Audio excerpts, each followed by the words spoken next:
Welcome to Instant Deck Techs. The aim of this series is to give you a short, concise guide on how to build a certain deck. It won't cover every card, but we'll go through all the categories and go over the types of cards needed to make the deck work. Any card mentioned will be down in the description below. The commander of this deck is Thantis the Warweaver. It is 3 black, red, green for a 5/5 legendary creature spider with vigilance and reach. It also has all creatures attack each combat if able, and whenever a creature attacks, you or a planeswalker you control put a +1 counter on Thantis. The aim of this deck is to use Thantis and other forced combat effects to make our opponents attack each other. We'll use protection and other effects that incentivize our opponents not to attack us, so that in the end we come out ahead. The first part of this deck is getting additional effects that make everyone attack. Although we have this on our commander, things will be dying a lot with this kind of strategy, so it's always good to have a backup plan. There currently aren't too many of these effects, so I'd look to run as many as possible. The next part of the deck is cards that either make our opponent's creatures attack or incentivize them to attack each other. The first part of this section will be spells with a goad mechanic. Goading a creature or a player's whole board will mean that a lot of creatures will be attacking, and even better, they won't be attacking us. Goad also works really well with something like War's Toll, as it makes an opponent commit to a full attack even if only one creature is goaded. We can also gift our opponent's creatures that can't attack us, with things like Rite of the Raging Storm and Varchild. Even without our commander in play, our opponents might as well chuck these at each other. There are some other curses and other sorts of effects which incentivize our opponents to attack each other. In total, you're looking for about 16 of all of these types of effects, so run the ones you like the most. They will really help break the synergy and will all help stop people attacking us. In a similar vein to the last category, we also want to run some effects which incentivize our opponents to not attack us. The aim of these is that with our commander out, they'll choose to attack each other. We're looking for effects that trigger when we're attacked or when we take damage. Creatures with Death Touch will also put our opponents off of attacking us, and they will also have a better chance of getting through when we start swinging, as our opponents won't want to block them.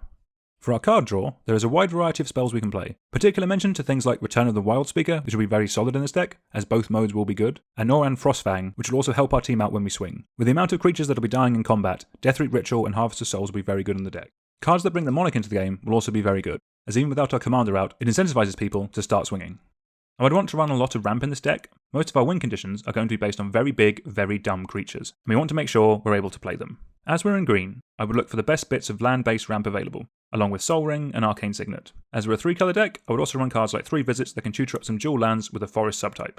In addition to the standard ramp package, we can also run some other effects that gain us mana, either from when things attack or from when things die. As we're in Jund, we should not have any issues killing anything we need to. Run the best 4 board wipes that you have, and then I'd want to run between 4 and 6 bits of instant speed interaction. Generally speaking, when playing the deck, I would keep your instant speed board removal to remove any creatures that will either kill us, or get in the way of any creatures that we don't actually want to be attacking with. This deck isn't specifically a spider tribal deck, but there are some good spider type cards that we can run.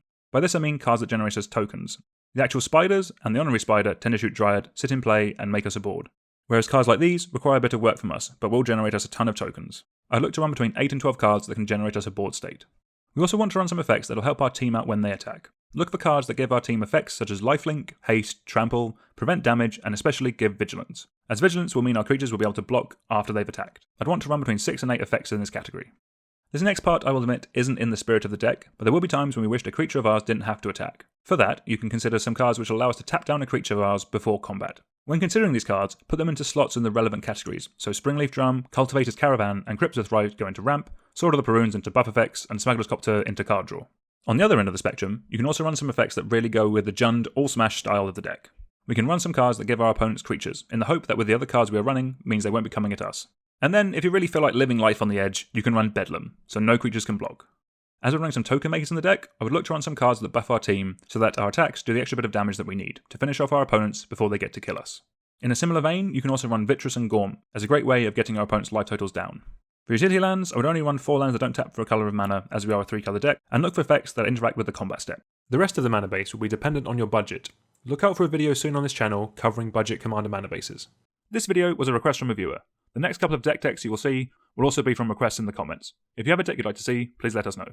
If you like the look of those, please consider subscribing. Thank you very much, and we'll see you next time.